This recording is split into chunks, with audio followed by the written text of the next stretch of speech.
নমস্কার বন্ধুরা, আমি সঞ্চিতা। মহামায়াস পরিবারের একটা ফ্রেশ নিউ ব্লগে আপনাদের প্রত্যেককে স্বাগত। আমাদের এখানে হনুমানের উৎপাত বা অত্যাচারটা যে কী লেভেলে সেটা আপনারা বুঝে গেছেন, মানে মায়ের পিঠ পর্যন্ত আছড়িয়ে দিয়েছে।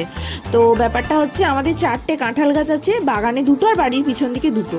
তো বাড়ির পিছন দিকে এই কাঁঠাল গাছটায় মানে 2-3টে কাঁঠাল এসেছিলো, কিন্তু পোকা লেগে গেছিলো, একটা মাত্র কাঁঠাল ছিল বেঁচে, সেটাতেও হনুমানে দিয়েছে ওই ঠোক্কর বসিয়ে। সেই জন্য সঞ্জিত কাকু এসেছিলো, কাকুকে নিয়ে কাঁঠালটা আমরা 2 ভাই বোন মিলে পেরে নিলাম।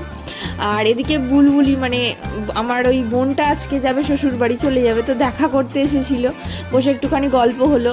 আর আমার একটা পার্সেলও এসেছিলো, তো ওর মানে ছানাটা আর কি, মানে আমার বোনপো বলছে যে মাসিমণি আমি পার্সেল আনতে যাবো। বললাম চলো যাও।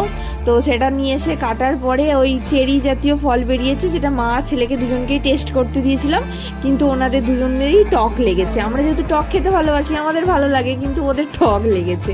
আর আজকের মতো টাটা।